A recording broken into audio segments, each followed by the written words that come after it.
Shalom! Você está em mais um episódio do podcast Exegese e Exposição.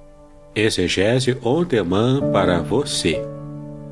Aqui é o Davidson Pignon, sou mestre em Ciências da Religião, pastor congregacional, professor de exegese bíblica no seminário e também publisher editorial. Para mim é um grande prazer ter você acompanhando os episódios que lanço todas as semanas neste programa. E aproveitando que você gosta de estudar a Bíblia com bastante profundidade, siga-me nas redes sociais e também conheça todo o material gratuito que eu tenho apresentado para o seu próprio estudo e aprimoramento bíblico. Dê uma olhadinha também nos links abaixo em 2 cursos especiais. O primeiro deles, Introdução à Exegese Bíblica, e o mais recente, A Trindade Revelada nas Escrituras Hebraicas. E no episódio de hoje você poderá acompanhar uma mensagem muito especial e trará grande enlevo espiritual para a sua vida.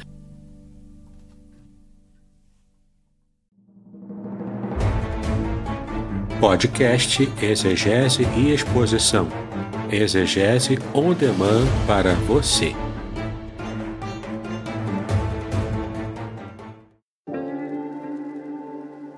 Shalom! Aqui é o Davidson Pignon. Eu ajudo pastores e líderes cristãos a fazer estudos bíblicos na igreja sem ter problemas com interpretações bíblicas erradas. Então, se você está pensando em compreender a sua Bíblia com segurança, não deixe de assistir a mais conteúdos como este aqui neste canal.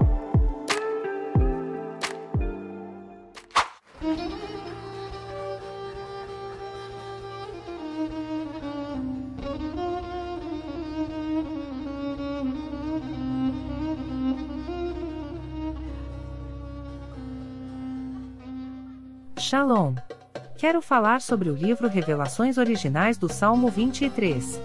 Nesta obra, o reverendo Davidson Pignon nos convida a minerar pepitas de ouro escondidas no rico solo do Salmo 23. Todo livro é melhor compreendido em seu idioma original, em sua época original e em seu local original. Estamos distantes dos 3 no que diz respeito à Bíblia. Assim como o pastor guia as ovelhas, o reverendo tomará pela mão e o guiará em todo o trajeto para entender o Salmo 23 com todas as suas nuances que, infelizmente, se perdem em português. Numa época onde se tenta falsificar o sentido das escrituras utilizando os idiomas originais, o reverendo Pignon nos traz uma tradução correta do Salmo, e uma interpretação sóbria, sem exageros dos termos em hebraico que sofrem prejuízo na tradução para a língua portuguesa. Coisa horrível é comprar bijuteria pensando ser joia rara. Aqui não é o caso. Realmente você aprenderá a minerar pepitas de ouro com este livro. As minhas já estão guardadas no cofre. Você se surpreenderá e se emocionará com a profundidade dos sentidos das palavras do Salmo 23. Espero que este livro seja um refrigério para a sua alma, assim como foi para a minha. E que você entenda que, mesmo que esteja passando por um deserto escaldante agora, o Divino Pastor lhe guiará até águas frescas e tranquilas. Assim, para ter uma boa leitura, acesse o link na descrição.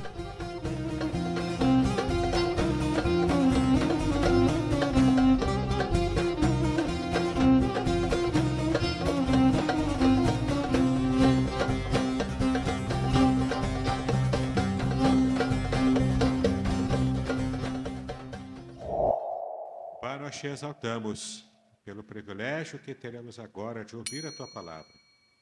Pedimos a ti, Senhor, usa os lábios do teu servo como canal da tua palavra ao nosso coração nessa noite.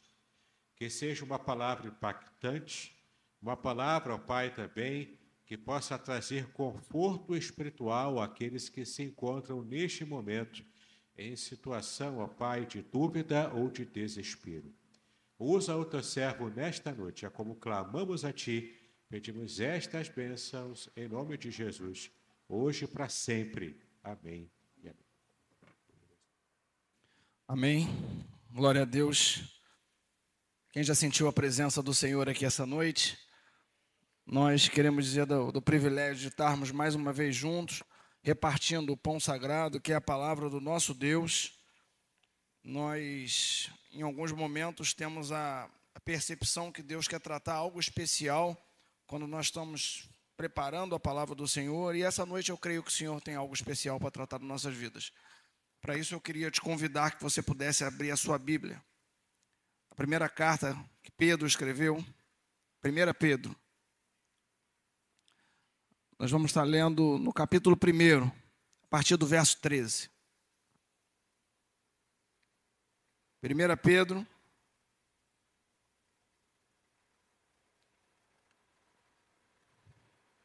a partir do verso 13. Onde o texto sagrado nos diz assim: por isso, preparando o seu entendimento, sejam sóbrios, esperem inteiramente na graça que está sendo trazida na revelação de Jesus Cristo. Como filhos obedientes, não vivam conforme as paixões que vocês tinham anteriormente, quando ainda estavam na ignorância. Pelo contrário, assim como é santo aquele que os chamou, sejam santos vocês também em tudo o que fizerem, porque está escrito: sejam santos, porque eu sou santo.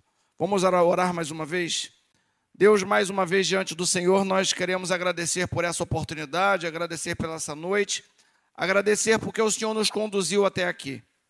Nós reconhecemos as nossas limitações, tanto ao comunicar, mas também ao receber, ó Deus.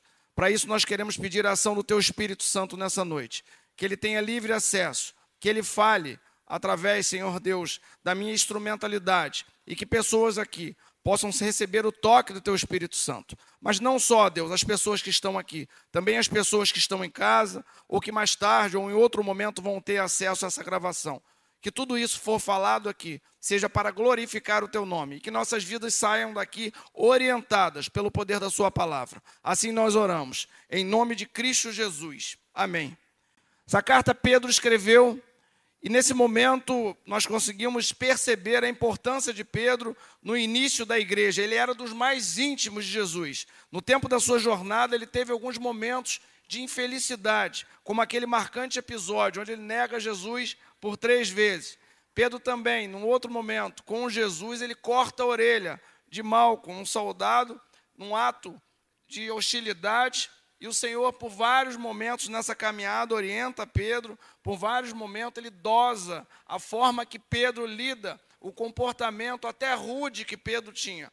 Mas a Bíblia é assim, ela por ser a palavra do próprio Deus, ela nos mostra a fragilidade de homens, ela é transparente, ela expõe as falhas que homens tiveram, temperamento rude, os fracassos, os equívocos, para que nós nos identifiquemos de alguma forma com essas fragilidades que homens tiveram importância, relevância no início da igreja. E essas falhas de Pedro, a verdade é que elas representaram pouco, perto da paixão, da devoção, da dedicação que Pedro teve ao Senhor Jesus. Pedro era um pescador de peixe, um homem que estava acostumado, através do seu temperamento tosco, do seu temperamento forte, um homem tosco, que vivia de pegar algo vivo que morria em suas mãos. Agora, chamado pelo Senhor, ele passa a resgatar homens mortos para fazer reviver. Pedro era alguém que tomou uma decisão de viver o propósito de Deus na sua vida. Inclusive, aliás, esse é o nosso tema da nossa mensagem de hoje, vivendo o propósito de Deus. Agora, já passado 25 a 30 anos, nós vemos um Pedro escrevendo uma carta a uma igreja. E esse Pedro, muito mais maduro, muito mais sereno, inspirado pelo Espírito Santo, ele escreve aos cristãos que estavam na Ásia, onde hoje está localizada a Turquia. Pedro, ao escrever, ele toca em pontos vitais, em pontos importantes, que se nós estivermos atentos, esses pontos vão levar a gente para um nível de intimidade maior com o Senhor, um nível de relevância maior nessa caminhada com o Senhor. E é sobre esse texto que nós lemos há pouco, que compõe essa primeira carta, que nós vamos investir esse nosso tempo essa noite. Primeiro eu queria chamar a atenção o seguinte: Pedro começa no versículo 13 falando o seguinte, uma conjunção, por isso, fazendo referência ao que ele tratou nos versos anteriores.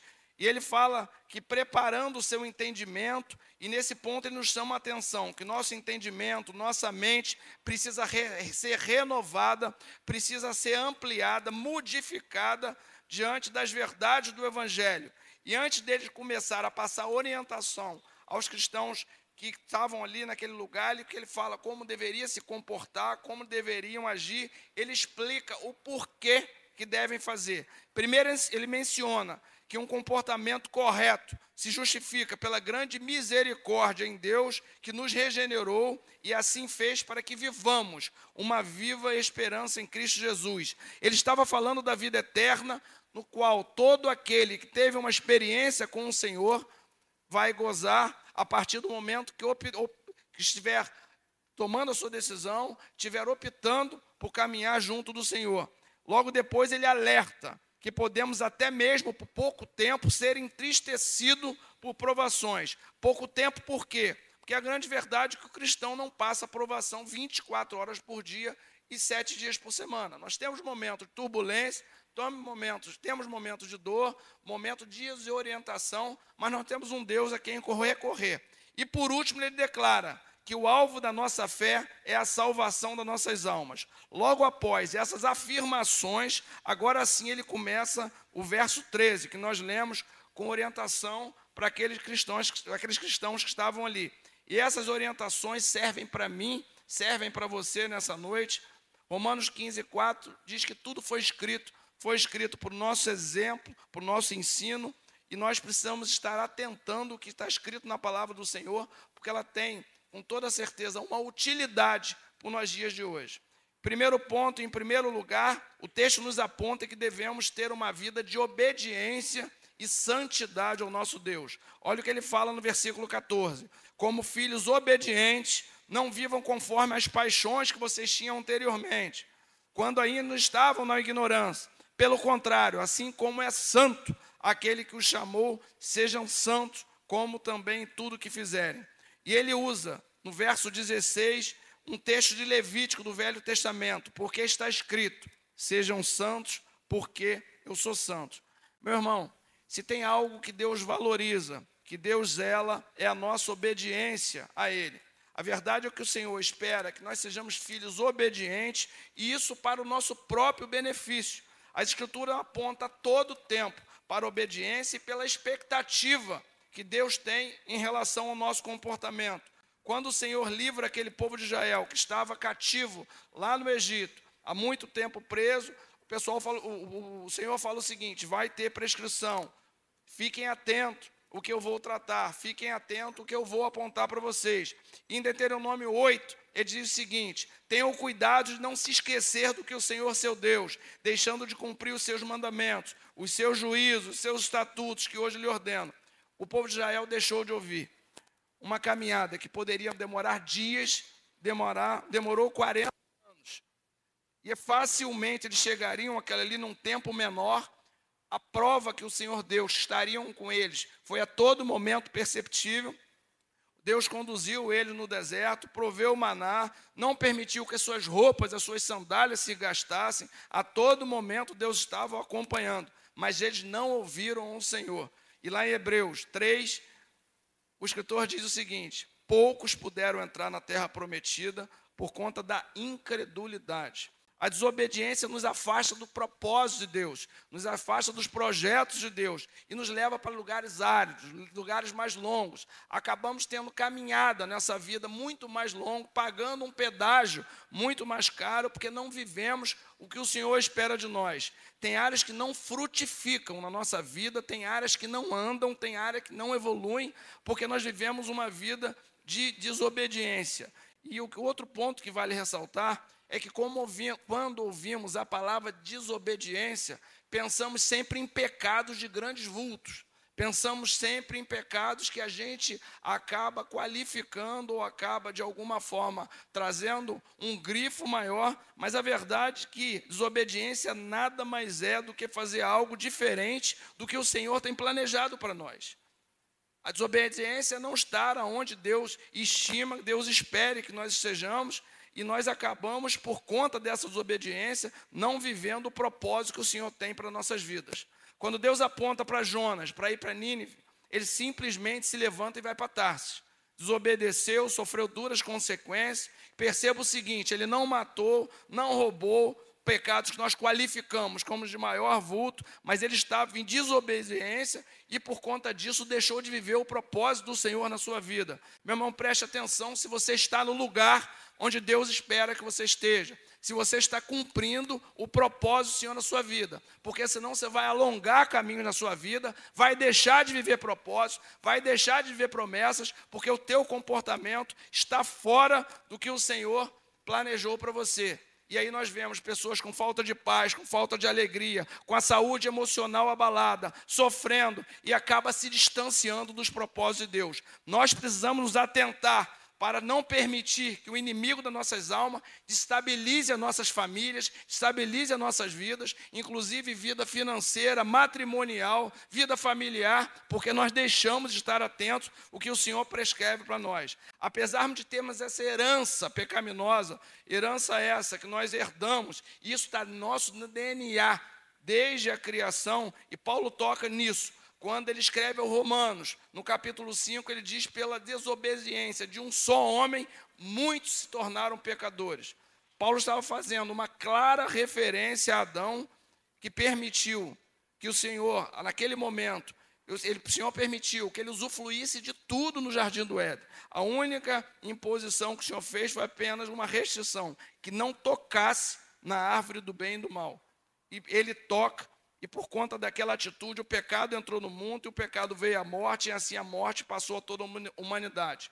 Na posição de servo que somos, precisamos estar sensíveis ao que o Senhor quer tratar nas nossas vidas. Precisamos estar atentos para onde o Senhor tem nos apontado.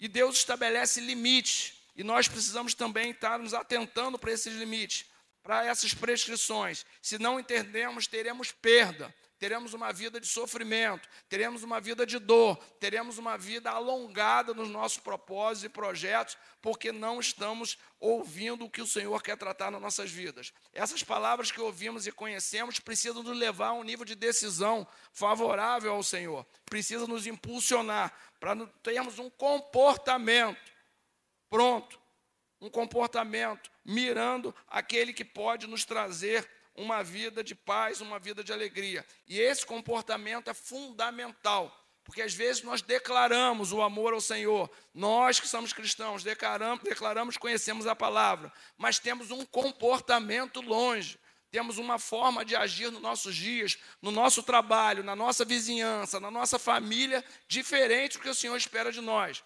Inclusive Paulo, se referindo a essas pessoas, ele escreve a Tito no capítulo 1, no verso 16, e fala sobre pessoas que afirmam que conhecem a Deus, mas os nega por meio do que o faz. Ele estava se referindo sobre gente que declara amar, que declara ser cristão, gente que declara que conhece a palavra, que tem o rótulo aí no mundo, que conhece o Evangelho, mas que tem uma conduta reprovada, que tem uma conduta no trabalho, na família, com as pessoas que se envolvem. Até a sua família não testemunha bem dessas pessoas. Fato é que nós deixamos de ter resultado em muitas áreas da nossa vida por não estarmos atentos ao que o Senhor nos prescreve. Tomamos caminhos mais longos, menos eficientes, porque apesar de crermos que Ele existe, nós não vivemos como Ele existisse. Nós temos a certeza, a convicção que Ele existe, mas o nosso comportamento não é um comportamento de alguém que acredite de fato que Ele está próximo e que Ele está de fato guiando, dirigindo nossas vidas. Às vezes não entendemos o que Ele tem para nossas vidas e aí acabamos perdendo tempo, rodando e às vezes não cumprindo aquilo que o Senhor espera de nós. Eu lembro bem, eu morava em Rio Bonito, e eu lembro bem um dia, eu estava numa roda de conversas onde uma pessoa que trabalha no INSS, lá no Rio Bonito, contava uma história que ela recebeu uma senhora para poder resolver um problema da sua aposentadoria. Essa senhora tinha uma expectativa grande de se aposentar, já tinha juntado os documentos, esperava o dia de completar a idade, e quando completou o dia, no dia seguinte ela estava lá. E ela foi com a filha dela para a agência do INSS, a filha dela deixou ela no carro, e a pressa foi tanta que ela não esperou a filha. Ela entrou na agência do INSS, subiu, e foi lá com toda a documentação que tinha reunido, pediu um advogado, um amigo para juntar toda a documentação, e ela levou essa documentação lá em cima no guichê. Quando chega lá, a pessoa olha, uma senhora olha e fala, ixi, isso é lá embaixo. E normalmente a gente que é do interior tem uma dificuldade de ir aqui embaixo, porque a agência maior da INSS era em Niterói. Então ela falou, poxa, tem que ir em Niterói, lá embaixo. E a funcionária não deu muito mais informação para ela. Ela sai, pega a filha dela, ainda saindo, eu preciso descer, eu preciso ir para Niterói. E a filha dela fala o seguinte, pô, mas lá em Niterói mas eu não tenho como dirigir, então contrata Uber. E aí começa a luta, ela contrata um Uber. Contratou um Uber. O Uber chega aqui na Contorno, pega um grande engarrafamento aqui. E passou muito tempo aqui no engarrafamento. E aí ela passou e sem almoço, e chega lá quase depois do almoço, chega em Niterói, ela achando que seria a primeira atendida, ela pega aquela fila quilométrica no INSS. E ela fica na fila, e fica. Quando dá 4:30 da tarde, quase na hora de fechar, ela sem almoço, ela dá o papel lá no guichê, na mão de uma outra pessoa. Ela falou, mas você é de Rio Bonito, veio fazer o que aqui? Não, falaram que era aqui. Não, não é aqui não. Tem que voltar para Rio Bonito. Não, não é possível. Não, tem que voltar. Durante todo o dia, ela passou envolvida em Uber, sem almoço, em carro, tem que voltar para Rio Bonito. Ela pega, chega em Rio Bonito 6 horas da tarde, não dá mais tempo. Chega no outro dia de manhã, ela e a filha dela não estavam muito satisfeitas. Você imagina o que aquela moça que indicou para ela descer ouviu. E aí ela vai com a filha, agora ela com a filha, sobe, esse cara e vai lá e vai na filha. Quando chega com a filha no 3º andar, e aí pergunta, pô, você fez isso com a minha mãe, o que houve? Você deu a informação errada? Ela falou, não, tua mãe teve aqui ontem. Teve. Eu falei que era lá embaixo era no 1º andar. Era para descer apenas no 1º andar. Ela passou um dia todo rodando aqui na estrada, pagou o Uber, ficou sem almoço e outras coisas mais. Qual é o paralelo que eu quero criar, meu irmão? Por vezes na nossa vida é assim. Por vezes o que o Senhor espera de nós está claro. Por vezes o Senhor, nós lemos a Escritura, o Senhor ministra no nosso coração, nós já sabemos o que temos que fazer, mas parece que entendemos mal. Ela perdeu o dia todo rodando. Aquele povo de Israel perdeu 40 anos, uma viagem que poderia ser por dias. Mas nós agimos exatamente assim, como essa senhora agiu. Nós sabemos o que o Senhor tem para nossas vidas, nós sabemos o que precisamos fazer, e se não sabemos, precisamos dedicar mais tempo ao Senhor para que Ele ministre o nosso coração, mas acabamos rodando, perdendo tempo, e a vida vai passando, os filhos nascem, crescem, falam em casamento e você vai ficando, e eu converso com gente de 50, 60, 70 anos, ainda procurando entender o que o Senhor tem para ele, porque não prestou atenção. Aquela senhora, ela lá embaixo, ela veio para Niterói, e nós precisamos estar atentos a essas prescrições. Lucas 6 narra quando Jesus alerta sobre os que chamam de Senhor e Senhor, mas não fazem o que o Senhor, Ele próprio manda, o Jesus falando. E no verso 49, Jesus fala dos que ouvem a palavra e não praticam. É semelhante a um homem que construi uma casa sobre a terra, sem alicerce, e quando bate a ela o vento, logo se desaba. Fazendo um paralelo, de novo, vida do crente, que ouvem a palavra, sabem da palavra, sabem o que teriam que fazer, mas não param em pé, porque não praticam o direcionamento da palavra. E como nós vamos para a Bíblia, nós encontramos no livro de Samuel, no capítulo 9, logo depois do povo pedir ao Samuel que mandasse um rei, que escolhesse um rei, depois de Samuel relutar, um dado dia, depois das jumentas do pai de Saul se extraviar, ele vai procurar Saul, um homem simples, um homem sem nenhum direcionamento de Deus, mas ele vai procurar junto com seus servos. E um dos seus servos orienta até um profeta, que daria dica, para que essa dica, onde acharia as suas jumentas. Ele vai, e quem era o profeta? O profeta era Samuel. E quando chega ali em Samuel, e eu vou contar quanto é importante para o Senhor obediência, é sobre isso que nós estamos falando. E agora, ele chega diante de Samuel, e esse texto que nós vamos ler, eu queria que você abrisse a sua Bíblia, em 1 Samuel, capítulo 9. Nós vamos estar lendo a partir do verso 15.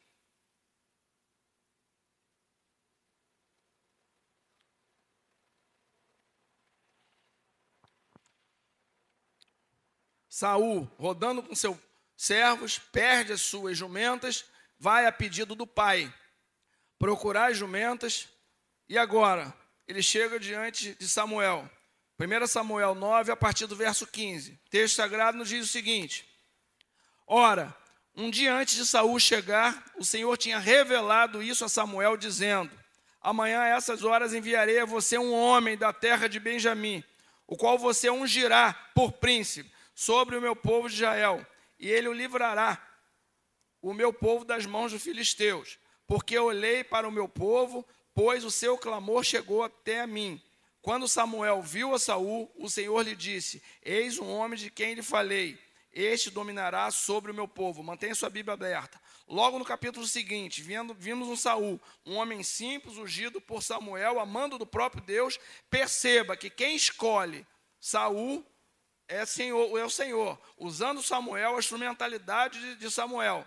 E logo depois, o próprio Deus deu uma posição de destaque a Saul. Saul foi honrado, porque o Senhor o escolheu. Já agora que estamos com a Bíblia aberta, vamos andar um pouquinho à frente. Samuel 12.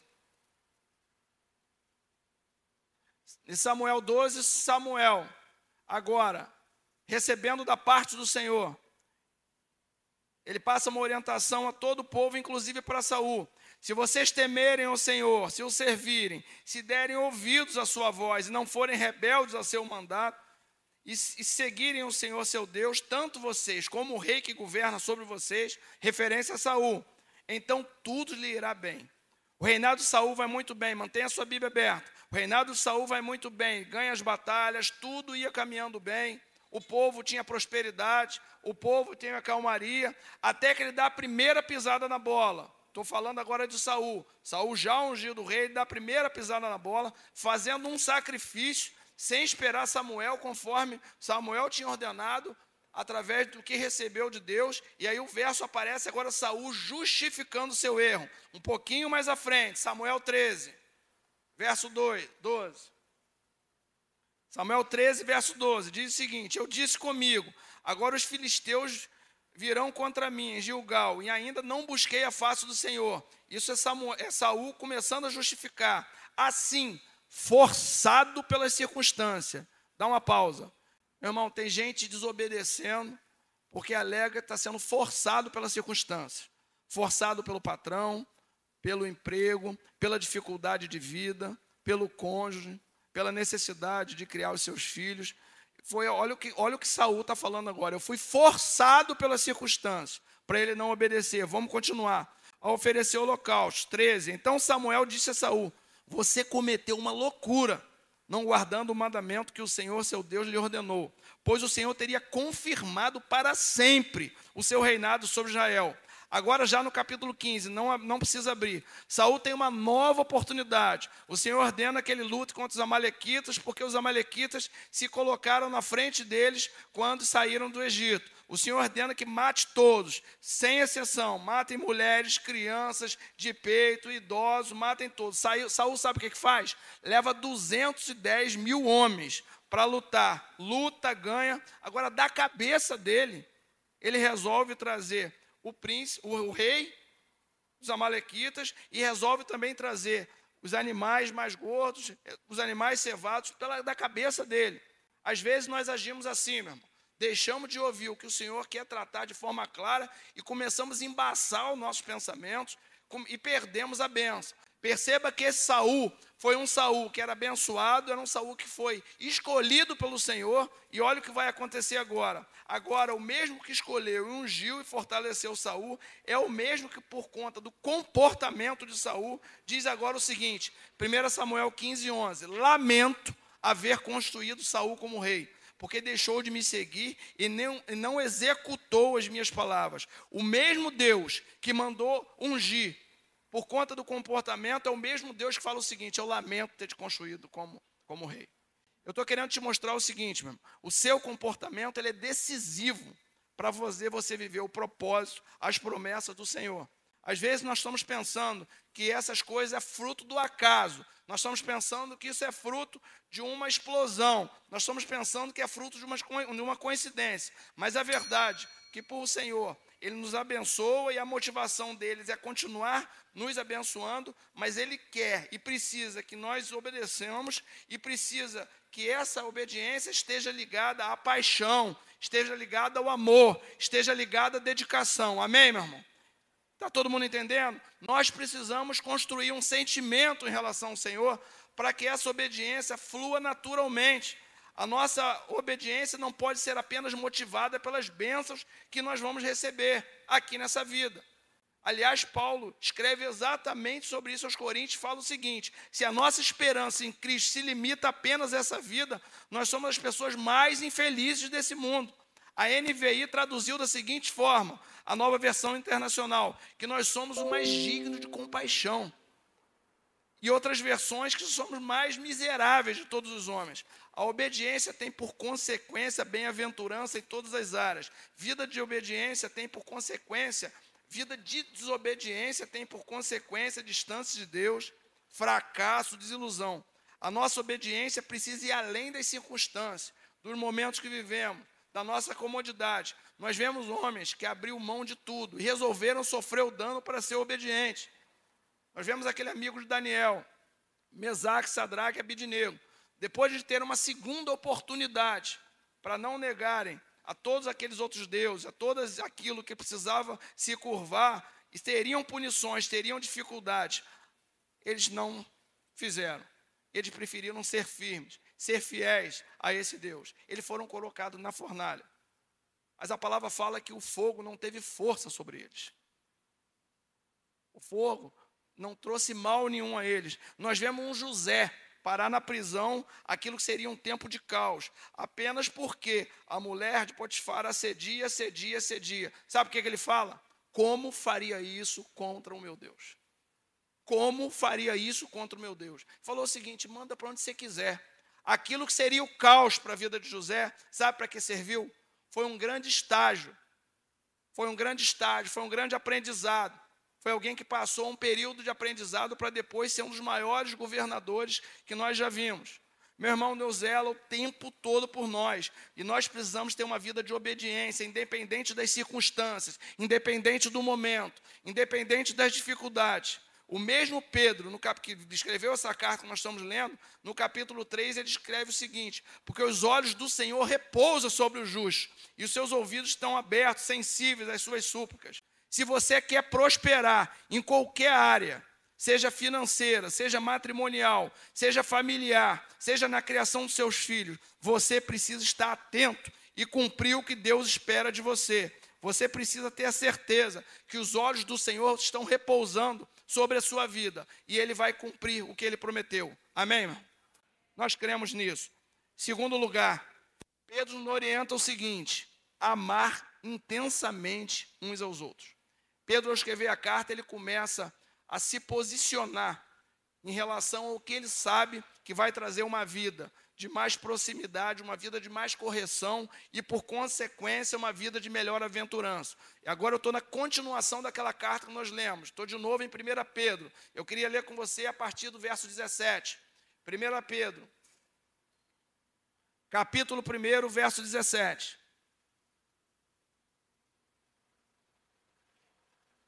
O texto diz assim: e se vocês invocam como pai aquele que sem parcialidade julga, segundo as obras de cada um, vivam em temor durante o tempo da peregrinação de vocês, sabendo que não foi mediante coisas perecíveis, como prata ou ouro, que vocês foram resgatados da vida inútil de seus pais legaram, mas pelo precioso sangue de Cristo, como de um cordeiro sem defeito, sem mácula. Ele foi conhecido antes da fundação do mundo, mas foi manifestado nesses últimos tempos em favor de vocês. Por meio deles, vocês creem em Deus, o qual ressuscitou dentre os mortos e lhe deu glória, para que a fé e a esperança de vocês estejam em Deus.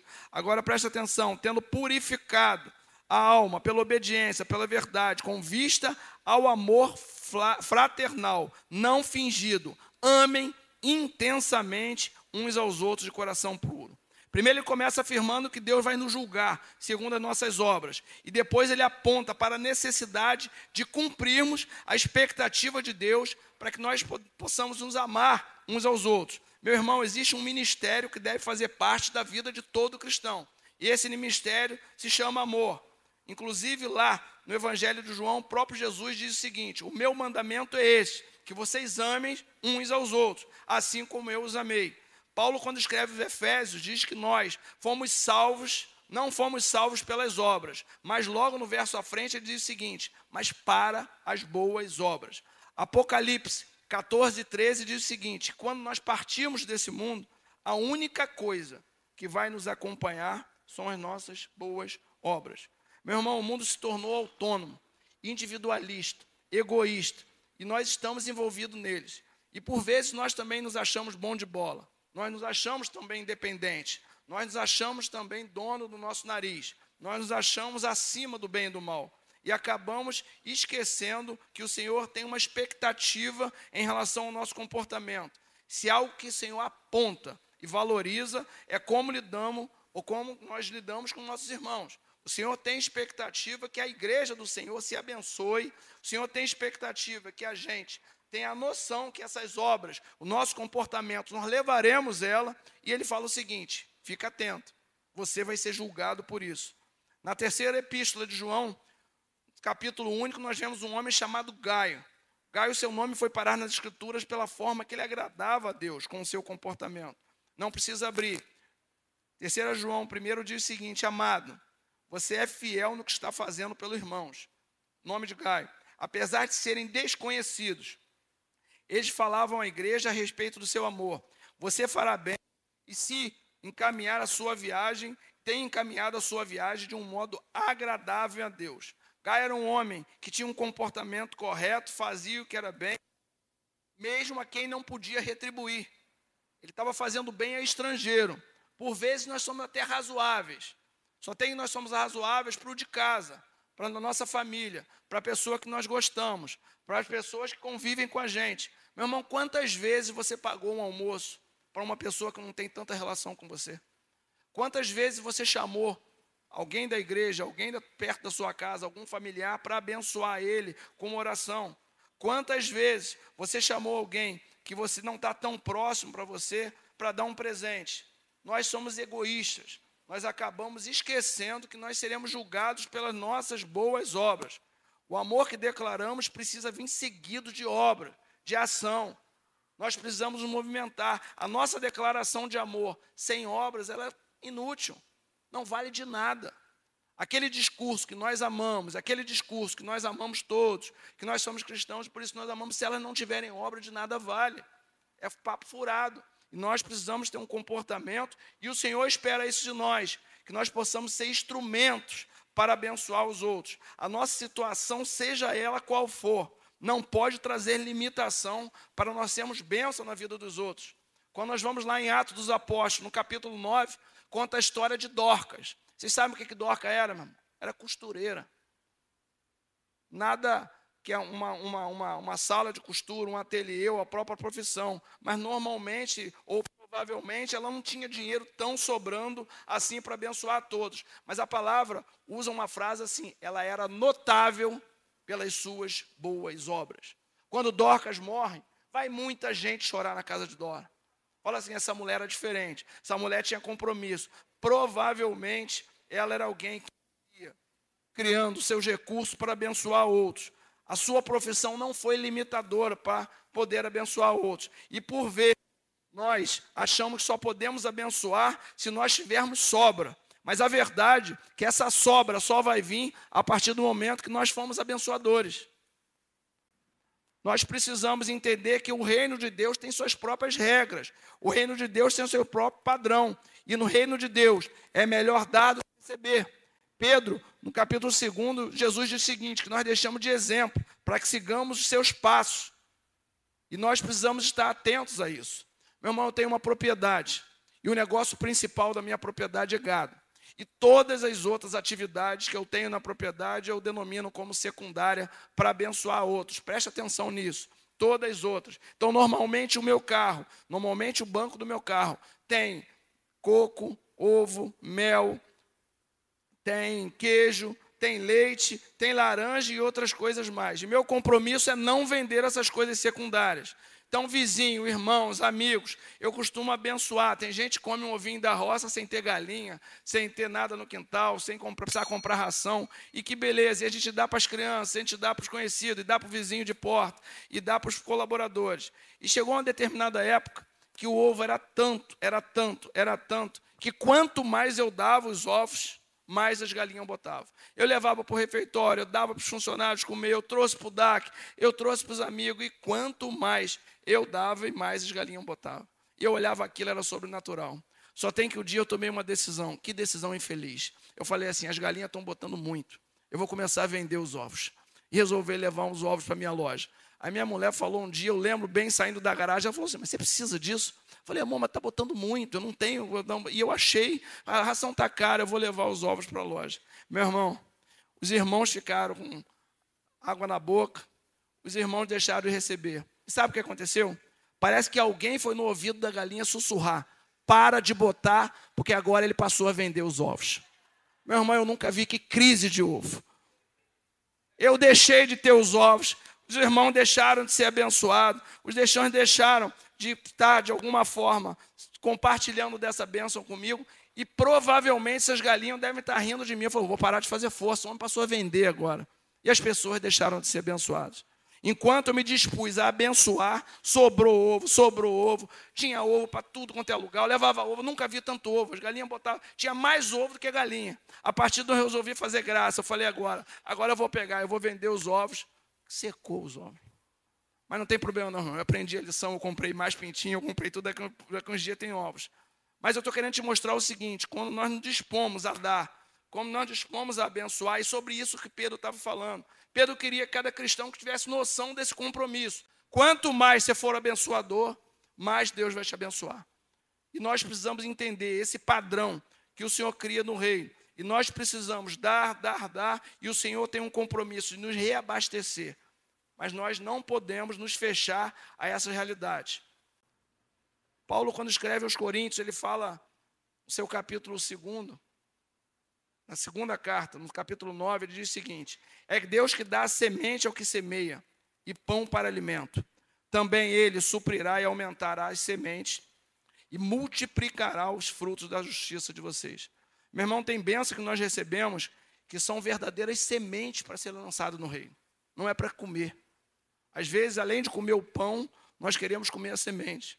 E aí, com a semente, a gente deixa de investir, a gente deixa de lançar e nós acabamos deixando, por consequência, de vermos a multiplicação do Senhor chegando na nossa vida. E nós precisamos atentar. Nós podemos ser abençoadores de muitas maneiras. Eu não sei quantos de vocês têm algum perfume pela metade. Meu irmão, se você tem mais de 2, 3 frascos de perfume, doe um perfume. Olha para o irmãozinho aqui do lado e fala assim, eu vou doar. Não tem problema estar aberto, não. Tem gente que não está podendo comprar um. Se você tem 2, 3, 4 relógios, pega um e fala assim, eu vou te doar um relógio, meu irmão.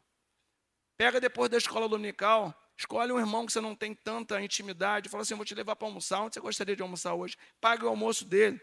Pega um irmão que tem criança aqui, que não está podendo nesse momento levar no McDonald's, fala assim, vamos no McDonald's, fazer um lanche, é tudo por minha conta. Eu tenho recebido uma bênção, eu quero abençoar a sua vida. Eu estou querendo te falar só o seguinte, você precisa se dispor a ser usado por Deus. Se você não estiver sensível a isso, você não vai ser abençoador e, por consequência, não vai ser abençoado.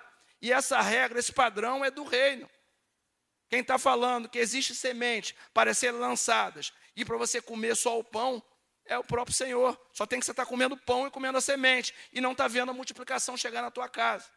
E você precisa tomar algumas decisões para que essas decisões, pessoas, sejam abençoadas e você também, por consequência, vai ser abençoado. Faça um teste. Passe a vir com o propósito de dar e você vai se surpreender o que Deus vai fazer. Nós temos vários momentos que bênção chegou na casa da pessoa quando ela passou a se dispor a abençoar. Quando nós vamos para a Bíblia, nós vemos em Gênesis, no capítulo 20, nós vemos Abraão sofrendo com Sara. Sara estéril, ele doido para ter um filho, doido para dar continuidade, ele só tinha promessa. Mas a madre da mulher estava fechada, ela não podia ter filhos. Agora ele faz o seguinte, Abraão se dispôs a orar para Abimeleque, para que Deus curasse a mulher de Abimeleque, sabe de quê, meu irmão? Esterilidade. Ele foi curar a mulher de esterilidade, orar para as servas da mulher de esterilidade, mas a mulher dele era estéril. Mas ele fala o seguinte, não, eu vou. E ele ora. A bênção chega na casa de Abimeleque, suas servas. Todas elas abrem a madre e voltam a ter filho. Agora, se você for no capítulo seguinte, virar a folhinha da sua Bíblia, Abraão é instrumento do Senhor. E agora, no capítulo 21, o Senhor diz o seguinte, ele abre a madre da sua mulher. Ele abriu a madre da mulher quando ele se dispôs a orar. Ele vai orar pela madre da mulher dos outros, e a dele estava fechada, a bênção chega na casa dele. Quando nós vamos no livro de Jó, nós vemos Jó sofrendo. Ele sofre 42 capítulos. Se você não estiver bem psicologicamente, emocionalmente, você passa mal lendo Jó. Você entra em depressão. Ele sofre, perde. Mas no capítulo 42 ele fala o seguinte, ele vai orar pelos seus amigos. Como é que um homem sofrendo daquele jeito, perde tudo, ele vai orar pelos outros? Mas a palavra fala, no verso 10, o seguinte, está escrito assim, o Senhor restaurou a sorte de Jó quando esse orou pelos seus amigos, e o Senhor lhe deu em dobro tudo o que ele tinha. O cara quebrado, arrebentado em todo sentido, com perdão da palavra, agora ele vai orar pelos outros, e a bênção chega na casa dele. O padrão está criado na Escritura. Todas as vezes que nós agirmos como um leito de um rio, doando, o Senhor tem um compromisso de reabastecer a nossa despensa, a nossa casa, a nossa finança, o nosso emocional, os nossos sonhos, os nossos projetos. Amém, meu irmão? Nós precisamos estar atentos a essas verdades. Nós estamos falando de palavra de Deus. Eu não falei nada aqui que não falasse 2, 3 textos. Nós estamos olhando para a palavra, nós estamos mirando a palavra. Eu não estou falando palavra para te emocionar. Eu não estou falando, não tem conversa aqui para de alguma forma mexer com o teu sentimento. Nós estamos falando de palavra de Deus. E todas as vezes que nós estivermos dispostos a olhar para a palavra, Deus vai nos abençoar. Isso é mandamento, não é opção. Agora, a forma, o jeito, Ele que decide. Nós somos os servos, Ele é o Senhor. Temos que desenvolver a sensibilidade à voz do Espírito Santo em relação a isso. E quanto mais você se dispor a ser abençoador, mais Deus vai te abençoar. O padrão estabelecido na palavra. E nós precisamos estar sensíveis a isso. Meu irmão, eu vou contar uma experiência que eu costumo contar poucas experiências na minha vida, mas a gente precisa contar para mostrar o que Deus tem feito. Eu tenho um plano de saúde lá em empresas com mais de 250 pessoas. E esse plano de saúde tem mais de 15 anos que a gente está lá. Mas a gente está todo momento, todo ano, tentando uma economia nesse plano de saúde. Todo ano a gente chama a pessoa, procura negociar, procura ver uma melhor forma e não reduz. Esse ano eu tomei uma decisão. Eu vou tirar esse plano de saúde dessa determinada tarjeta, dessa determinada marca, e vou botar para um plano de saúde inferior, mas moderado. Não queria fazer isso. Um plano de saúde de menos relevância, menos conhecido, mas eu vou fazer isso. Eu vou tomar essa decisão. E comecei a negociar, procuramos uma operadora que lida com o nosso plano de saúde. Ela falou, não tem, está difícil também para a gente, não tem jeito de mexer nisso. E aí tá bom. Viemos um dia para a igreja aqui, recebemos a notícia que tinha uma irmãzinha nossa que estava com as finanças muito apertadas. E o que mais doía nessa irmã era deixar de pagar o plano de saúde da sua mãe. Que o plano de saúde da sua mãe, por ser idosa, tinha um valor considerável e ela não podia dispor desse valor para poder pagar a sua mãe. Isso estava doendo a nossa irmã. Só tem que, enquanto isso doía no coração dela, o Espírito Santo ministrava do meu coração e da minha esposa. Falou assim, paga o plano de saúde. Falei, eu não estou entendendo, eu estou querendo economizar do plano de saúde e, por coincidência, o plano de saúde era da mesma tarjeta, era da mesma bandeira. Não estou entendendo, eu estou querendo economizar, agora eu vou pagar um plano de saúde caro. Ele falou, paga o plano de saúde. E aí a gente orou lá em casa, chegamos para a irmã e falamos, irmã, nós vamos te abençoar com o plano de saúde da sua mãe. E aquilo foi muito importante para a vida da irmã. Só tem que nós falamos isso domingo. Na mesma semana, o plano de saúde procurou a gente. Falou assim, nós temos uma proposta para fazer para você, nós nunca fizemos nesses 15 anos, nós vamos fazer. Todos os seus colaboradores vão passar para quarto particular, os 250. Só tem que nós vamos fazer o seguinte, nós vamos fazer um rebaixo também de preço para você. Meu irmão, o rebaixo de preço foi exatamente 10 vezes o valor do plano de saúde da irmã que eu paguei. 10 vezes o rebaixo. O rebaixo foi 10 vezes o valor que eu paguei. E passou todos os colaboradores para quarto particular. O que eu quero te falar é o seguinte, o Espírito Santo, quando ministra, ele tem responsabilidade. O Espírito Santo, ele te encaminha, te manda, te direciona, é porque ele quer, de alguma forma, que você abençoe a outras pessoas para que tua vida seja abençoada. Você está achando que tudo que você está ganhando é para você, meu irmão? Você está achando que a vida, independente do valor, se é um salário, 2, 3, é para você? Parte disso tem que ser semente, parte disso tem que ser para abençoar outras pessoas, parte disso precisa ser dividido. Vou contar uma outra experiência para você. Segunda semana de oração, último dia, num sábado, frio, junho ou julho, eu venho para cá. Tem um casaco que eu pouco usava esse casaco, mano. porque eu gostava do casaco. Segunda vez que eu usar o casaco. Todas as vezes que eu ia sair com o casaco, já viu aquela roupa que você usa e fala assim, pô, dá uma segurada? Deixa para uma ocasião mais importante, mais importante, mais importante. Como eu tinha posto uma camisa preta, o casaco era preto, combinava bem. Eu falei, é mais importante, segundo essa oração, botei o casaco. Meu irmão, o casaco era novo, o casaco era de marca, caro, só tinha usado a segunda vez. Quando eu entrei, subi aqui para afinar o violão, o Espírito Santo falou comigo, esse casaco é para doar. Eu pensei rápido, será que tem algum casaco mais velho no carro? Ele falou, não, é esse. É esse que está com você. Eu falei, não faz isso não, é esse que está com você. Eu falei, eu costumo, de um tempo de aprendizado, estar sensível ao que o Senhor quer tratar. Eu falei, então é para doar o casaco, eu vou procurar. Tinha um senhor sentado aqui na frente, sem casaco.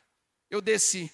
Só tem que eu tenho aprendido a sondar, a perceber primeiro se é a pessoa. E eu falei, ei, meu irmão, como é que está o casaco? Como é que está o frio? Ele falou, eu gosto de um friozinho. Eu falei, mas você não está sentindo frio, não? Ele falou, nenhum.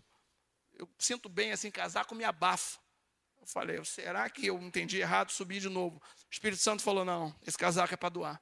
Quando eu subo aqui de novo, eu olho mais ou menos onde está Luizão ali. Tinha uma pessoa ali. Quando eu olho, a pessoa estava com a camisa que tinha comprado poucas semanas atrás no bazar, que eu botei uma camisa que eu gostava. Minha mulher falou assim, bota a camisa, essa camisa abençoa os outros. Eu olhei, o cara estava com a camisa que eu tinha deixado no bazar. O Espírito Santo me mostra assim, parecia que tinha um monte de anjo em cima do cara, apontando para o cara que é esse aqui. Falei, meu Deus, o casaco é dele. Chamei ele, eu falei, eu não vou dar o casaco aqui no meio, né? Chamei ele atrás. Fui ali no quartinho de instrumento, falei, meu irmão, me ajuda a botar o teclado, me ajuda a botar um negócio aqui para cima, me ajuda aqui. Levei ele no quartinho de trás. Falei, e o frio? Ele falou, tá um friozinho danado. Tá com frio? Eu falei, tô com frio. Falei assim, mas o Espírito Santo não dá te dar esse casaco. Meu irmão, pensa num homem alegre, pensa num homem feliz. Esses dias estava um calor danado e ele estava com casaco, mano. E ele está usando o casaco muito mais do que eu usaria. Meu irmão, essas experiências precisam ser para a gente construir um coração, um caráter de misericórdia e praticar as obras que o Senhor espera de nós. Nós precisamos ser instrumento para abençoar a vida de outros, meu irmão. A igreja ela precisa se mover, a igreja precisa ter ação. O discurso só não vai trazer efeito. Só nós estarmos falando o quanto amamos Jesus. O Senhor precisa que a gente se envolva mais no serviço. O Senhor precisa que a gente se envolva mais em praticar as boas obras, para nós sermos instrumentos para abençoar a vida dos outros. Até porque todos que amam o Senhor, eles se envolvem em obra, se envolvem em doação. Eu já vi nessa caminhada cristã, gente trabalhando no serviço, mas sem amor. Mas nunca vi alguém com amor por Jesus não se envolver em serviço, não se envolver em obra. Vou repetir. Eu já vi nessa caminhada, gente trabalhando, agitada, fazendo, mas sem amor. Mas eu nunca vi quem ama Jesus, de fato, não ser agente de boa obra, não ser abençoador. Meu irmão, repense, se você não tem sido abençoador, se você não tem sido, de alguma forma, abençoando outras pessoas e sendo agente do reino, você precisa fazer isso. Até porque nós temos compromisso do próprio Deus, e não esquecer dessas nossas boas obras. O escritor de Hebreus, no capítulo 6, no verso 10, ele fala o seguinte, porque Deus não é injusto para se esquecer do trabalho que vocês fizeram, do amor que demonstraram para o seu nome, pois vocês serviram e ainda estão servindo aos santos. Meu irmão, o evangelho é simples e nós precisamos viver essa simplicidade. Perceba que quando Judas vai trair Jesus, sabe o que ele combinou com os guardas? De dar um beijo. Jesus, no meio da multidão, não conseguiam distinguir ele. Ele era tão parecido que tiveram que dar um beijo para poder sinalizar quem era. Você imagina qualquer um com staff, ou com a forma, ou com o poder de Jesus, como seria destacado entre as pessoas. Mas o Senhor fala o seguinte, nós precisamos de despir das nossas vaidades, do nosso egocentrismo, viver uma vida de amor, de dependência, uma vida de abençoar outras pessoas. E todas as vezes que nós olharmos para o lado e exercemos esse cuidado com as boas obras, nos doando, o Senhor tem um compromisso em olhar por nós e nos reabastecermos. Amém, irmão? E isso precisa extrapolar a nossa casa, as pessoas de alguma forma que podem nos dar algo. O próprio Jesus falou o seguinte, eu lhe ordeno isso, que vocês amem uns outros. Romanos 12 diz o seguinte, amem uns aos outros com amor fraternal. Isso precisa ser falado e estimulado por nós. E nós precisamos olhar isso. João 15, 14 diz o seguinte, vós sois meus amigos, se fizerem o que eu mando. Nós, para sermos considerados ser amigo do Senhor, nós precisamos fazer o que o Senhor manda. E nós precisamos atentar a isso. Terceiro lugar, e eu caminho para o final. 1 Pedro 1, 23, eu estou ainda em Pedro.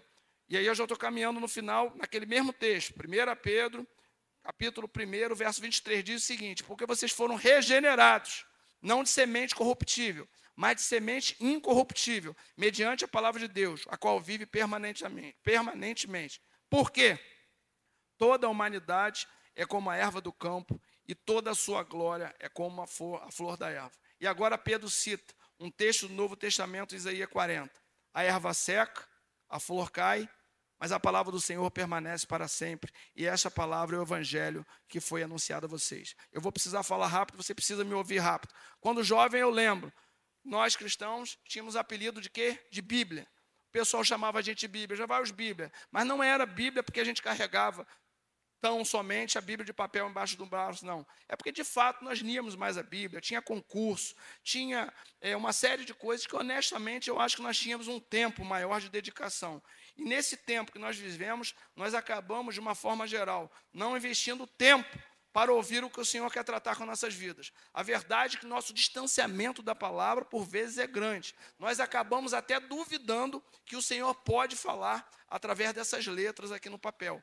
Nós acabamos vivendo uma vida de distanciamento e as outras facilidades que nós acabamos envolvendo, que o mundo atual nos trouxe, o tempo atual, parece que ela tem o objetivo muito mais de distrair, muito mais fazer a gente perder tempo do que efetivamente nos levar para perto do Senhor.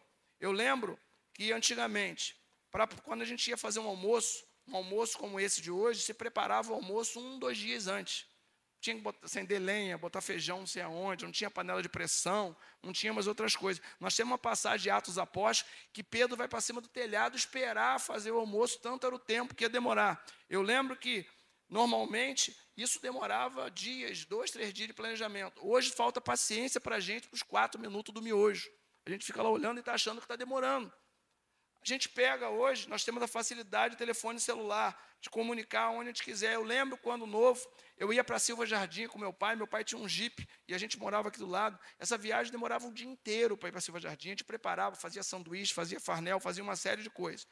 E aí hoje nós vivemos um mundo muito mais fácil, um mundo que teria muito mais tempo para nos dedicarmos à palavra do Senhor, mas isso que nós temos hoje acabou virando distração. Não que essas coisas sejam pecaminosas, mas elas acabam tomando o teu tempo e acabam concorrendo com a sua prioridade, que deveria ser o reino do Senhor. Hoje, novela, filme, jogo, mídia social, essas séries intermináveis, depois que morre todo mundo, parece que todo mundo ressuscita e volta no final, e todo mundo continua, a gente continua acompanhando série nesse canal fechado, e não acaba. A série é outra, vem outro lote, não acaba. E a gente acaba trocando o tempo que nós poderíamos dedicar na palavra do Senhor, e a gente acaba não observando o que o Senhor tem para nossas vidas. No Evangelho de João, Jesus declara o seguinte: aquele que tem os meus mandamentos e o guarda, este é o que me ama. Existem apontamentos que nós só podemos dizer que nós amamos ao Senhor se de fato nós estivermos com as suas escrituras olhando, e a gente olhando, investindo o tempo e buscando. Outro ponto relevante, que nós precisamos nos fortalecer. E para nos fortalecer, nós precisamos estar com os nossos olhos voltados para a palavra. Romanos 10, que a fé vem pelo ouvir, e ouvir a palavra de Deus. Se não tivermos fé, não conseguiremos avançar nesses dias, meu. As dificuldades são muitas, os traumas são muitos, os desafios são muitos, seja familiar, seja financeiro, seja do nosso próprio sonho, seja do nosso próprio emocional. Se não tivermos fé, nós não vamos conseguir ir além. E um homem sem fé é como um carro sem combustível, não serve de nada, meu. Ele não vai produzir nada. E nós precisamos nos alimentar da palavra. A nossa motivação, o nosso pensamento positivo, isso tem prazo de validade, isso não dura. Você sabe o que dura? É a palavra de Deus, isso que permanece, que vai até o final. E nós precisamos estar atentos, que o Senhor quer tratar algo com nossas vidas, e a gente precisa se fortalecer nessa palavra. A palavra tem o poder de impossibilitar ver além das circunstâncias. A palavra nos leva a ver muito mais longe. A palavra nos leva a tomar decisões corretas. A palavra nos leva a ter uma vida mais fortalecida no Senhor, independente do momento que nós passamos. Se nós passarmos a priorizar a palavra, ela vai nos transformar e nos fará bem-sucedido. Tiago diz o seguinte: mas aquele que atenta bem para a lei perfeita, a lei da liberdade, e nela persevera, não sendo ouvinte, que logo se esquece, mas operoso praticante, preste atenção, esse será bem-sucedido no que realizar. Nós estamos querendo ser bem-sucedidos em muitas coisas. Estudamos para isso, nos dedicamos para isso. investimos tempo no nosso casamento, nossas finanças, mas aonde nós deveríamos investir, por vezes nós investimos. Nós precisamos ter uma relação de proximidade com a palavra de Deus, a ponto dela transformar nossas atitudes. Nós só teremos céus abertos na nossa casa, na nossa família, se nós tivermos a Bíblia aberta. Amém, irmão? Nós precisamos acreditar nisso. Nós precisamos acreditar que nós precisamos nos dedicar mais tempo nisso, intensificar nosso tempo de leitura, de meditação, de audição da palavra. Se você tem dificuldade de ler ou suas atividades não permite, meu irmão, ouça a mensagem, ouça o dia todo, vai dormir ouvindo, vai dormir ouvindo um louvor, uma adoração, invista tempo. Isso vai te inculcar na sua mente, isso vai de alguma forma transformar a sua mente, as suas decisões. Nossos dias são muito corridos. Se você não fizer escolhas para te levar para perto do Senhor, isso vai acabar te enfraquecendo. Se assistir TV te faz bem, seja canal aberto ou fechado, isso não vai te gerar fé, meu. Isso não vai te gerar esperança. Isso não vai te levar mais para perto do Senhor. E você precisa vigiar, como chefe de família, como dona de casa, como anda o tempo dessa dedicação a essa televisão, a essas séries, a outras coisas mais. Você precisa ser um agente do reino dentro da sua casa. Nós precisamos discipular uns aos outros. Nós precisamos, de alguma forma, nos estimular, para que, de alguma forma, a gente se fortaleça no Senhor. Mateus 7, 24, Jesus falando, ele diz o seguinte: todo aquele, pois que ouve essas minhas palavras e as pratica, será comparado a um homem prudente, que construiu a sua casa sobre a rocha. Caiu a chuva, transbordaram o rio, sopraram os ventos. Você viu o que aconteceu? Só zebra. Bateram a força contra aquela casa, mas ela não desabou, porque tinha sido construído sobre a rocha. A única forma de resistirmos a esses desafios, a essas dificuldades, é dedicando tempo na palavra de Deus. A palavra precisa mudar a nossa visão, precisa mudar nosso entendimento, ela precisa nos motivar a ir mais longe. Nós só teremos esses céus abertos, nós estamos falando, se essa palavra estiver aberta. Uma vez expostos a essa palavra, ela vai produzir impacto, mudança de comportamento em nossos dias. Quanto mais tempo investimos na palavra de Deus, seja ouvindo, seja lendo, seja meditando, nós vamos ter a vida transformada. A palavra vai nos instruir e nos levar para decisões corretas. Amém? Nós precisamos acreditar nisso. Meu irmão, eu faço 40 anos de caminhada cristã agora. Nos últimos 4 anos, eu li mais a Bíblia do que provavelmente os outros 36. Olha o que eu estou te falando. Nos últimos 4, provavelmente, eu li mais a Bíblia do que os outros 36 juntos. E eu não conto isso tentando vender nenhum tipo de superioridade. Eu conto isso com vergonha de ter deixado de 36 anos priorizar aquilo que podia trazer mudança na minha vida. Aquilo que podia me levar a viver o sobrenatural do Senhor na minha vida. Eu até li a Bíblia, mas não me relacionava com Deus da Bíblia. Vou repetir, eu li a Bíblia, eu sempre tive ministério, mas eu não me relacionava com esse Deus da Bíblia. A intimidade era pouca. E quando a intimidade é pouca, você não consegue discernir o tom da voz. Você não consegue discernir o que ele quer tratar. E eu posso te garantir que além da relação com o Espírito Santo, além de entender o que ele quer tratar com a minha vida, cada dia mais eu sou apaixonado por esse Jesus. De fato, esse Jesus é o principal motivo da minha vida. E nós precisamos entender que essa palavra, ela tem condição de mudar toda e qualquer situação, em todo e qualquer momento que a sua vida possa estar nos dias atuais. Billy Graham tem uma frase que eu gosto muito, que ele diz o seguinte: viva hoje como Cristo tivesse sido crucificado ontem, como ele tivesse ressuscitado hoje e como ele fosse voltar amanhã. A verdade é que nós parece que não acreditamos que nós estamos cada vez mais perto desse encontro com o Senhor. Nós acabamos vivendo e priorizando tantas coisas, que parece que esquecemos que somos estrangeiros aqui, que estamos aqui de passagem, algumas delas abreviadas, um estalo de dedo. E nós precisamos dar o real valor ao que essa palavra tem, ao que esse Jesus tem, porque isso sim vai nos levar a viver outro nível de relação com Ele. C.S. Lewis tem uma frase que todos nós somos cristãos deveríamos pensar nela e analisar, tentando nos localizar dentro dela. Diz o seguinte: o cristianismo, se ele for falso, não tem valor nenhum. Se o cristianismo é falso, isso aqui não vale de nada. Se ele é verdadeiro, tem valor infinito. A única coisa que ele é impossível ser é mais ou menos importante. O que ele está dizendo é o seguinte: se tudo isso é falso, larga para lá. Não tem sentido a gente vir aqui, não tem sentido a gente se dedicar mais ou menos. Se você acha que é verdadeiro, viva com toda a tua força, com toda a sua paixão, com todo o seu empenho, com toda a sua dedicação às verdades dessa palavra. A única coisa que não pode ser, meu, é mais ou menos importante. Eu creio, mas não ajo como creio. Eu tenho fé, mas só em momento que me convém. Eu tenho um comportamento correto, mas só em alguns dados momentos.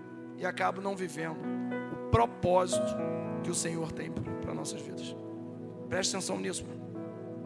O Senhor manda a palavra para alertar o seu povo. O Senhor manda a palavra para mudar o nosso pensamento, mudar as nossas prioridades. E nós precisamos atentar a essas verdades. Vamos nos colocar de pé para nós orarmos juntos. Por vezes nós vivemos como não tivéssemos um encontro marcado com o Senhor. Você sabe a única coisa que difere, irmão? Você só não sabe o dia e só não sabe a hora. Mas esse encontro já está marcado. Isso não deve ser motivo de medo. Isso deve ser um motivo de alegria. Sabermos que nós vamos encontrar com o Pai. Nós precisamos viver em prol do dia que nós vamos encontrar com esse Deus. E nós vamos ouvir: vinde bendito meu Pai, entra do gozo do meu Senhor.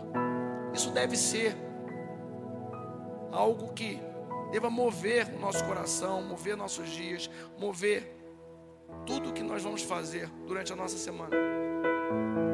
Nós precisamos renunciar a tudo aquilo que tem atrapalhado e nos levado para longe de Deus.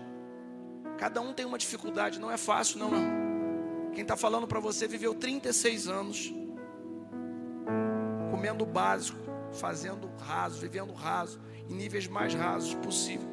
Fácil não é, mas nós precisamos tomar algumas decisões. Nós estamos falando de princípio básico do Evangelho. Nós estamos falando em obediência, nós estamos falando em amor ao próximo, nós estamos falando em dedicação à palavra do Senhor. E nós precisamos nos reavaliar como nós temos vivido nesse tempo, como nós temos nos comportado diante disso tudo que o Senhor tem colocado para nós.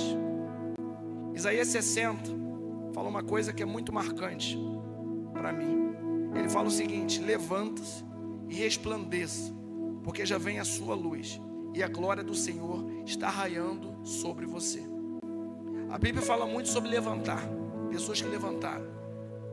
Fala de Jonas, que nós falamos há pouco. Ele levantou, mas ele levantou para ir um lugar diferente da onde o Senhor tinha apontado. O Senhor mandava ele para Nínive, ele foi para Tarso. O Senhor fala sobre Adão, que se levantou para se esconder de Deus. O Senhor fala sobre Elias, um momento de turbulência, de dor, de tudo, ele se esconde e perde até a própria morte. Mas tem um texto que ele fala demais ao meu coração e ele ferve todas as vezes que eu leio. Eu já li muitas vezes e choro muitas vezes diante dele. É a parábola do filho pródigo. Conta a história daquele filho que viveu distante do pai, deixou de aproveitar tudo que o pai tinha, acabou comendo bolota dos porcos, sendo embrulhado pelo mundo. Mas chega um determinado momento, ele toma uma decisão. E se você falou no texto, a decisão diz o seguinte: levantar-me-ei, irei ter com meu pai. Agora o verso seguinte, que Lucas narrou, como o filho falou e qual foi a reação do pai, é diante dele que eu choro. Diz o seguinte: e levantando-se, foi para o pai. E quando ainda estava longe, o pai viu e moveu de íntima compaixão, e correndo se lançou o seu pescoço e o beijou. Meu irmão, aquele rapaz, ele era filho do pai, ele continuava sendo filho, mas ele não gozava dos privilégios que um filho pode gozar de um pai.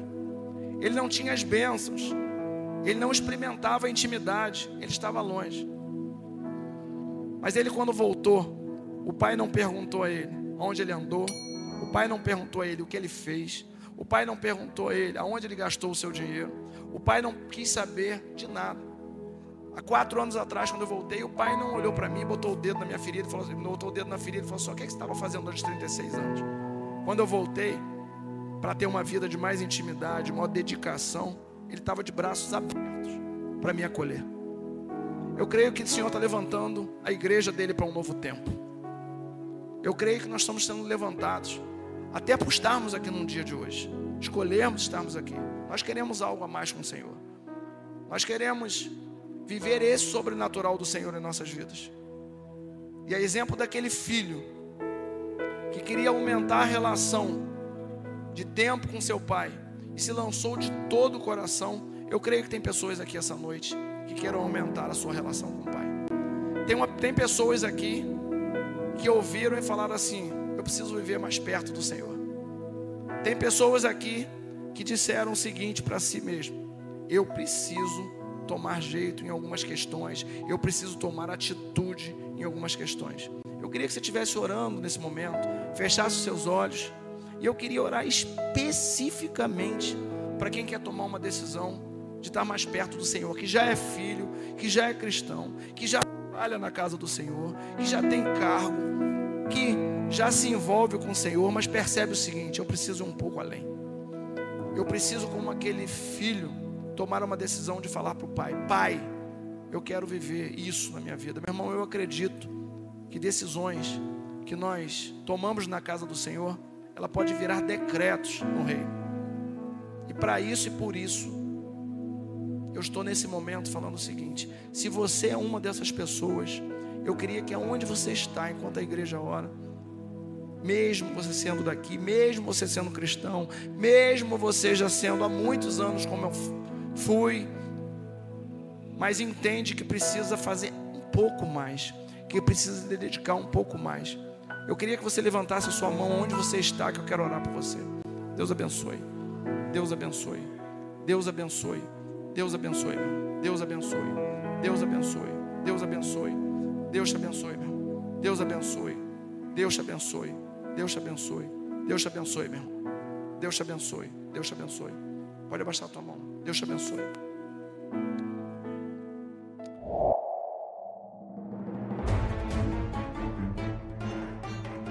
Muito bem, agora o que eu gostaria de ver é a sua participação. Entre em contato comigo, compartilhe a sua experiência comigo e quem sabe até, se você enviar em formato de áudio, eu possa aproveitar a sua experiência para apresentar no próximo episódio do podcast Exegese e Exposição. Eu sou Davidson Bignon e eu ajudo pastores e líderes cristãos a fazer estudos bíblicos da igreja, sem terem problemas com interpretações erradas. Se você então está pensando em compreender a sua Bíblia com segurança, não deixe de assistir a mais episódios como este aqui. Então, assine o canal, acione o sininho, curta, comente e também compartilhe. Ajude-me a ampliar o alcance com estudos bíblicos de qualidade na internet. Que Deus abençoe os seus estudos, paz e bênçãos sobre a sua vida.